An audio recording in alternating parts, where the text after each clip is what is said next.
Sir வணக்கம் sir. வணக்கம் sir, நாடு கடந்த தமிழீழ பிரதமர் அலுவலகம் சீமானுக்கு இன்றைக்கு கண்டனம் தெரிவிச்சிருக்கிறது. இது மாதிரிலாம் பெரியாரையும் பிரபாகரன் அவர்களையும் எதிர் துருவத்துல நிறுத்தாதீங்க அப்படின்னு சொல்லிட்டு தொடர்ந்து கண்டனங்களா இலங்கை தரப்புல இருந்து நிறைய வந்துகிட்டே இருக்கு. எப்படி பார்க்கல? எல்லாருக்குமே உண்மை தெரிஞ்சவங்களுக்கு எல்லாருக்குமே தெரியுங்க.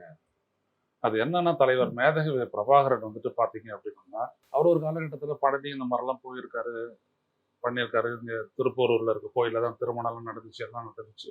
ஒரு கட்டத்துல அவர் வந்துட்டு களவு இது பண்ண போது அதுக்கு காரணம் வந்துட்டு கிட்டுவனுடைய மரணம் அப்படின்றதுதான். கிட்டுவ வந்துட்டு இந்திய படை சூழ்ந்துட்ட உடனே புறப்படி சூழ்ந்துட்டு இது பண்ண உடனே சரண்டர் ஆகுன்னு சொல்லும் போது அவர் குப்பி அடிச்சு செத்து போயிடுறாரு. அது வந்துட்டு அவர் மேல ஒரு ஆழ்ந்த தாக்கத்தை ஏற்படுத்துது. அதுக்கப்புறம் தலைவர் வந்துட்டு இந்த பக்கமே திரும்பல அப்படின்னு சொல்லிட்டு ஒரு கட்டத்துல கேட்கறாங்க, உங்க மேல எத்தனையோ அட்டம் எல்லாம் நடந்துச்சு உங்களுடைய உயிரை உங்களை கொல்றதுக்கு, அதெல்லாம் நீங்க தாண்டி இருக்கிறீங்க அப்படின்னோம்னா இது காரணம் இறைவனுடைய அருள் தானே அப்படின்னு. நான் அப்படின்னு நினைக்கல. நான் செய்ய வேண்டிய வேலை நிறைய இருக்கு அப்படின்றதுக்காக இது எனக்கு இயற்கை என்னை காப்பாத்துதுன்னு நான் நினைக்கிறேன். நான் இயற்கையை தான் காப்பாற்றுறேன், இயற்கை எனது நண்பன் அப்படின்னு சொன்னார். புரியுதுங்களா? ஸோ தலைவரை பொறுத்த வரைக்கும் இதுதான் உண்மை. தலைவர் திராவிடர் கழகத்தை எதிர்த்தாரா இல்லையான்னா, திராவிடர் கழகத்தை எதிர்க்கிறதுக்காக அவருக்கு அடிப்படையில் அப்படி செய்யவும் இல்லை. அதுக்கு தான் நான் ஒரு இன்சிடென்ட்டை நான் சொல்லுவேன். தலைவர் இங்க இருந்த போது, சென்னையில இருந்த போது, ஒரு முறை இந்திய ஒன்றிய அரசனுடைய உள்துறை அமைச்சகத்தினுடைய உத்தரவின் பேரில் அப்போ டிஜிபியா இருந்த மோகன்தாஸ் அவங்க கிட்ட இருந்த ஆயுதங்களை எல்லாம் கைப்பற்றிவிட்டாங்க. எல்லா போராளிகிட்ட தான் இருக்குது. அதை எதிர்த்து தலைவர் என்ன பண்றாரு, இது ஒரு பெரிய சுயமரியாதை பிரச்சனை அப்படின்னு சொல்லிட்டு உண்ணாவிரதம் இருக்கிறார். அப்புறம் எம்ஜிஆர் அப்ப டெல்லியில இருந்தாரு. உடனே எம்ஜிஆர் திரும்பி வந்துட்டு, நான் சொல்றேன் சீஃப் மினிஸ்டர், நான் சொல்றேன் எல்லாத்தையும் திரும்பி கொடுத்துரு அப்படின்னாரு. கொடுத்துட்டாங்க. அது ஒரு 4 நாள் ஆச்சு. அப்போ விரதத்தை முடிக்கணும்னு வரும்போது, யாரை வச்சு விரதத்தை முடிக்கணும்னா, அண்ணனை கூப்பிட்டு முடிப்போம் அப்படின்றாரு. அவர் அண்ணன் சொன்னது யாருன்னா, திராவிடர் கழக பொதுச் செயலாளர் ஆசிரியர் வீரமணி. ஆசிரியர் வீரமணி தான் வந்துட்டு பழரசம் கொடுத்து முடிச்சு வைக்கிறார். இதுதான் அவங்களுக்கான உறவு. திராவிடர் கழகம் அப்படின்றது தான் விடுதலை புலிகளை முதலில் அவர்கள் தான் சரியான இயக்கம் என்று ஏற்று அங்கீகரித்து தொடர்ந்து உதவி செய்த ஒரு இயக்கம் திராவிடர் கழகம். அதுக்கப்புறம் தான் மற்றவங்களாம் எம்ஜிஆர் உட்பட. அப்படியாப்பட்டது அவருக்கு எல்லாம் தெளிவா தெரியும். அவருக்கு தெரியும், ஆண்டன் பாலசிங்கத்துக்கு தெரியும், அனைத்து பேருக்கும் தெரியும் ஐயா தந்தை பெரியாரினுடைய கொள்கை மேல. அதான் பட நெடுமாறன் ஐயா அவர்கள் வந்துட்டு ஒரு அறிக்கையை விட்டுருந்தார், பார்க்கணும் நீங்க. எதெல்லாம் பெரியாருடைய வந்துட்டு கோட்பாடுகளோ அது எல்லாம் வந்துட்டு அங்க நிறைவேற்றியவர் தலைவர் மேதகு பிரபாகரன். பெண்களுக்கு சம உரிமை அங்க பாத்தீங்கன்னா பெண்களுடைய படையணியே அவர் கட்டினாரு. புரியுதுங்களா? சாதி மறுப்பு, கடும் தண்டனைங்க. இந்த மாதிரி பெண் உரிமை எல்லா விடயத்திலுமே வந்துட்டு பாத்தீங்கன்னா தலைவர் மேதகு பிரபாகரன் ஒரு ஐயா தந்தை பெரியாருடைய கொள்கையை போற்றக்கூடியவராக தான் இருந்தார். ஸோ இவர் என்ன பண்றாரு, எதிர்த்து நிறுத்துறாரு. வஉசியும் பெரியாரை எதிர்த்து நிறுத்துறாரு, ஆணைமுத்தவையும் பெரியாரை எதிர்த்து நிறுத்துறாரு, அப்புறம் கடைசி போயிட்டு தலைவரை அவர் எதிர்த்து நிறுத்துறாரு. இது அனைத்தும் வந்துட்டு என்ன அப்படின்னா ஒரு ஒரு பொய் பிம்பம். அதை வச்சு இப்போ பெரியாரை எப்படியாச்சும் ஒழிச்சிடணும் அப்படின்னு நினைக்கிறாரு. ஆனா பெரியாருடைய பெரிய இது என்னன்னா, உங்களுக்கு பிறகு யார் உங்களுடைய வாரிசுன்றாங்க. பெரியாரை பார்த்து என் புஸ்தகம்னாரு. எனக்கு பின்னாடி என்ன அப்படின்னா என் புஸ்தகம் தான் அப்படின்னாரு. பொதுச் செயலாளராக யார் இருக்கலாம், தலைவராக யாராவது இருக்கலாம், தேர்ந்தெடுக்க போறாங்க. அந்த கட்சியினுடைய பொதுக்குழு செயற்குழு தேர்ந்தெடுக்க போகுது. ஆனால் பெரியாரினுடைய வாரிசு அவர் எழுதி வைத்து வெளியிட்டுள்ள அந்த புத்தகங்கள் தான். அதையெல்லாம் அச்சிட்டு பரவலா கொண்டு சென்றதுதான் Periyar self respect propaganda institution, Periyar சுயமரியாதை பிரச்சாரம். நான் அதை பத்தி ஏற்கனவே பேசியிருக்கேன், உங்களோட இதில் பேசியிருக்கேன்ல, அதனால அது வேண்டாம், பேச வேண்டாம். ஸோ நீங்க எந்த இடத்துல எடுத்துக்கிட்டீங்கனாலும் சரி, தமிழோட விடுதலை புலிகளையும் ஐயா தந்தை பெரியாருடைய கொள்கைகளையும் பிரிக்கவே முடியாது. அப்படியாப்பட்ட இடம்.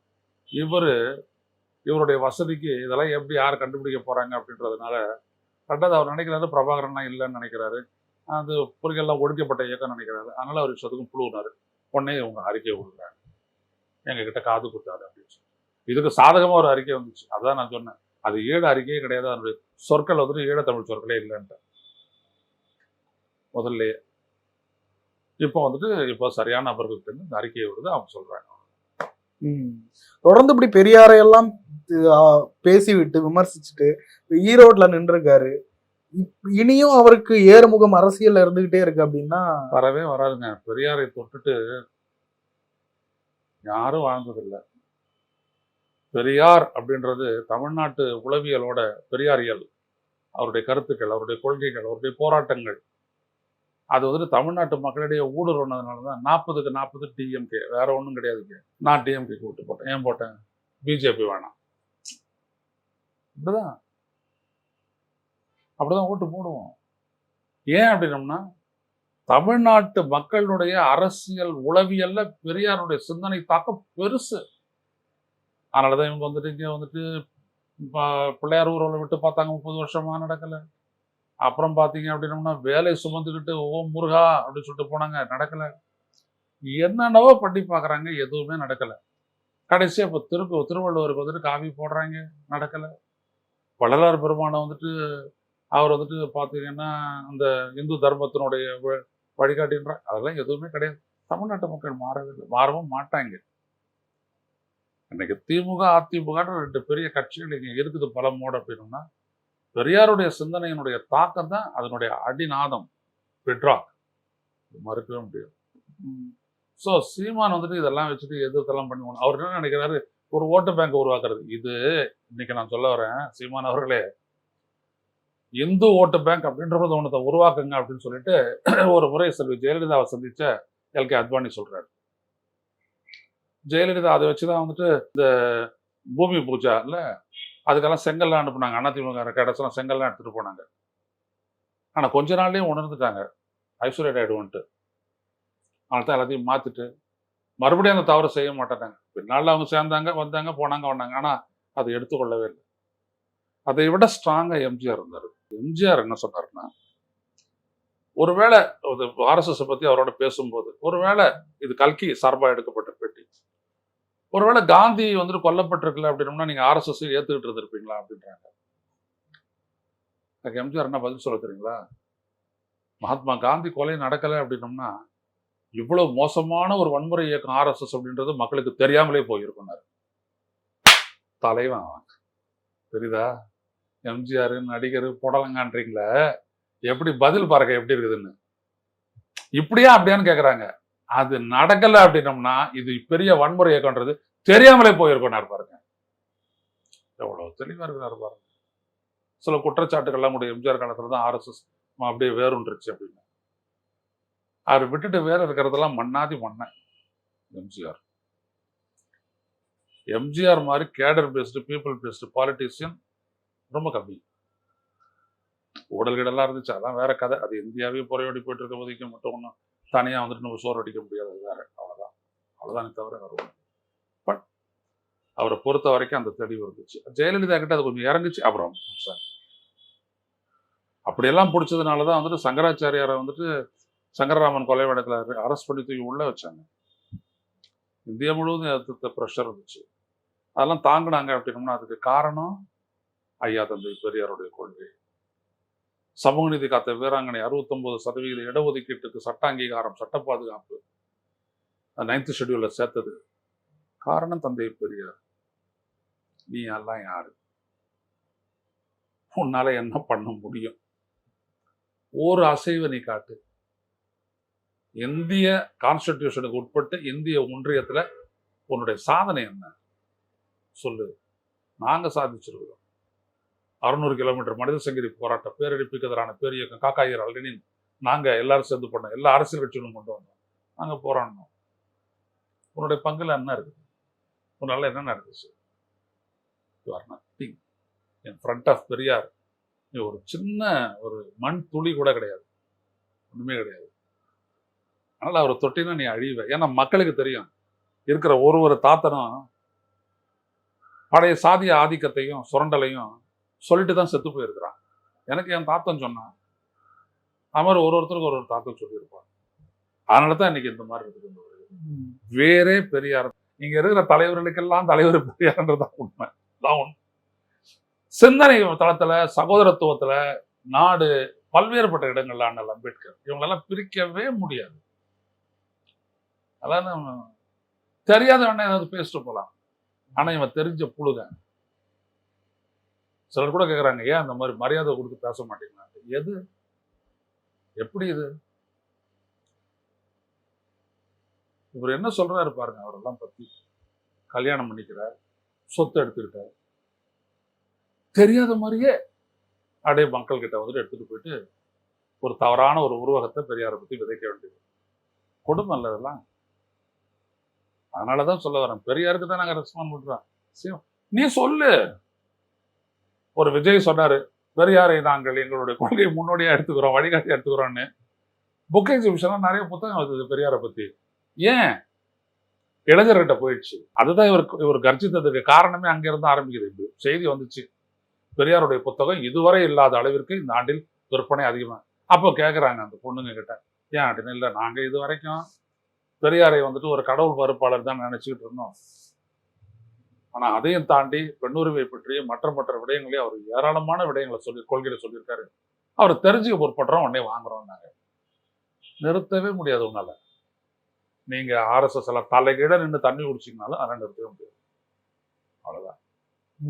இல்ல, இன்னமும் தினம் அவருடைய கட்சியை சார்ந்த நிர்வாகிகள்லாம் விடுதலை அந்த நாளிதழில் அந்த பக்கங்களை எல்லாம் எடுத்து போட்டுக்கிட்டே இருக்காங்க. பெரியார் முஸ்லீம்களை இப்படி பேசினார், பெரியார் இப்படி பேசினார், அப்படி பேசினார், ஆதாரத்தோட இருக்கு. விடுதலையை காட்டி பேசுறாரு. இன்னொரு முஸ்லீம் என்ன சொல்றாரு அப்படின்னா, பெரியார் வந்துட்டு தமிழை சொன்னாரு. தமிழை என்ன அடிப்படையில சொன்னாரு? தெர் இஸ் அ கான்டெக்ஸ்ட் இல்லையா?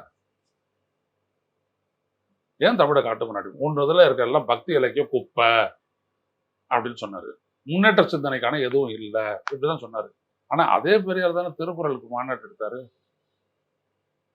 அவர் உருவாக்கிய திராவிடர் கழகம் தானே வந்துட்டு தமிழ் இசை தான், இது கர்நாடக இசை கிடையாது அப்படின்ட்டு சீர்காழி மூவர்களை கொண்டு வந்து முன்னிறுத்தினாங்க, விழாவா கொண்டாந்தாங்க. அதைத்தானே முன்னெடுத்தாரு. பின்னால வந்துட்டு அருணாச்சலம் ஐயா, சுடஞ்சராக்ஸ் அருணாச்சலம் ஐயா ஒரு பெரிய அளவுல. வரலாறு எப்படி தொடர்ந்து பாரு, உனக்கு எதுவும் தெரியாது. கியாபி விஸ்வநாதன் அப்படின்ற கியாபி விஸ்வநாதன் திடல்ல வந்துட்டு பேசியிருக்கிறாரு. இன்ற காவிரி பிரச்சனையில பேசுறாரு. இன்றைக்கு நம்முடைய பெரியாரும் இல்லை, அண்ணாவும் இல்லை. ஆனால் தான் நம்முடைய போராட்ட வலிமையே இல்லை அப்படின்னு சொல்லிட்டு கியாபி விஸ்வநாதன் பேசுறாரு. நான் கீழே உட்காந்து கேட்டுக்கிட்டு இருக்கிறேன். அதுல வந்துட்டு பேராசிரியர் அன்பழகன் அந்த மீட்டிங்ல கலந்துக்கிட்டாரு. இருக்கு, அதெல்லாம் போயிட்டு விடுதலையில போய் பாரு. நீ சொல்றதுக்கெல்லாம் பெரியார் சுயமரியாதை பிரச்சார நிறுவனத்தை நான் பேசுனதையே வந்துட்டு ஒரு இடத்துல கட் பண்ணிட்டு அந்த பாருங்க ஐயநாதனே சொல்லிட்டாருன்றாங்க. பெரியார் தேவடியா பிள்ளைங்கன்னு சொன்னாரு. ஐயநாதன் வந்து பெரியார் சொன்னார் அப்படி சொல்லிட்டாரு பாருங்க. அது வரைக்கும் கட் பண்ணிட்டான். அதை சொன்னதுக்கு காரணம் வந்துட்டு மனுஸ்மிருதி அப்படின்னு அடுத்த பாட்டு இருக்கு இல்லையா? யாரு? சீமானுடைய தும்பிங்க இதை சொல்றாங்க. புரியுதுங்களா? அதனால இவங்க இல்லைங்க, இன்னும் எவ்வளவு பேர் இருந்தாலும் சரி, ஒரு மனிதனுடைய செயல் தான் அவன். அந்த செயல்ல வந்துட்டு ரொம்ப அண்ணா ரொம்ப அருமையா சொன்னார் இல்லையா? பெரியார் ஒரு காலகட்டம், ஒரு சகாப்தம், ஒரு திருப்புமுனை, முடிஞ்சு போச்சு. முனே வார்த்தை தான் சொல்றேன். அவர் வாழ்ந்தது ஒரு காலகட்டம், ஒரு சகாப்தம். அவர் முன் வச்ச கொள்கைகள், போராட்டங்கள் எல்லாம் அதனுடைய விளைவு தமிழக இந்திய அரசியலில் ஒரு திருப்பம். அதான் பேர் இருக்கிற அண்ணா. இல்ல, இது போன்ற எவ்வளவு விமர்சனங்களை சீமான் சந்திச்சிருக்காரு. ஆனா படிப்படியா முன்னேறிக்கிட்டு தான் வந்திருக்காரு அரசியல்ல. வாக்கு முன்னாடி இந்த விமர்சனங்கள் இதெல்லாம் தடை போடும்னு நினைக்கிறீங்கடா அவரோட அரசியல்? அதெல்லாம் முடிச்சிருச்சு. புள்ளி வச்சுட்டாரு அவரு. எப்போ புள்ளி வச்சுட்டாரு. சும்மா இது இழுத்துட்டு போது பாக்கலாம், பார்ப்போம் என்ன நடக்குது பாருங்க. அவர் ஒரு சாதனையாளருங்க, இவர் ஒரு பேச்சாளருங்க. அவர் ஒரு உண்மையின் பக்கம் இன்னும் வெளிப்படையா பேசினாருங்க. இவர் ஒரு பொய்யங்க. அவர் மக்களுக்காக வாழ்ந்தவருங்க. இவர் தன்னுடைய சுயநலத்துக்காக உடல்பவருங்க, சுயநலத்தில் உடல்பவருங்க. என்ன அதெல்லாம் மக்களுக்கு நீங்க சொல்ற மாதிரி ஒரு மாதிரியை கட்டமைச்சு வச்சுட்டாங்க. அதை நான் உடைக்கிறேன் வந்து இப்பதான். நான் சொன்னேன், நான் உங்களுக்கு பேட்டி கொடுத்தேன்னு கிழிக்க சொல்லுங்க, நான் பார்ப்போம். சொல்லிட்டு அப்படியே தாண்டி போயிடுறீங்க. Periyar self respect propaganda institution எவ்வாறு உருவாக்கப்பட்டது சொல்லு. திருச்சியில் இருக்கக்கூடிய அந்த அனாதை குழந்தைகள் ஆசிரமம் எந்த படத்துல உருவாக்கப்பட்டது சொல்லு. நீ சொத்தை வாங்கின, பெரியார் சொத்தை அறக்கட்டளையா மாத்தினாரு. இதுதான் வித்தியாசம். ஒரு தொகுதியில் இன்னும் டெபாசிட் வாங்கல, ஆனால் நிறைய சொத்தை வாங்கியிருக்காரு. ஆனா பெரியார் எப்படி பண்ணாரு? ஒரு எம்எல்ஏ கிடையாது, எம்பி கிடையாது, ஒரு தேர்தல் கிடையாது, ஒரு மண்ணும் கிடையாது. அது எவ்வளவு சாதிச்சிருக்காரு. முக்கியம். அதனால நீங்க எல்லாம் பேசாதீங்க, அவ்வளவுதான். நான்லாம் இவரை பத்தி பேசவே இல்லை. என்னென்ன பேச வேண்டியவங்க பேசுறது. விஜய் போன்றவர்கள்லாம் பேசுறதா அப்படின்னா என்னைக்கு காண போயிருப்பான். விஜய் சொன்னதுனால இவ்வளவு பெரிய விளைவுன்னா, அவர் எதிர்த்து ஒரு தட்டி இருந்தாருன்னா இன்னும் நல்லா போயிருவாங்க. அவர் பேசாத விட்டார். நிறைய விஷயங்களை பேச முடியும். நன்றி சார்.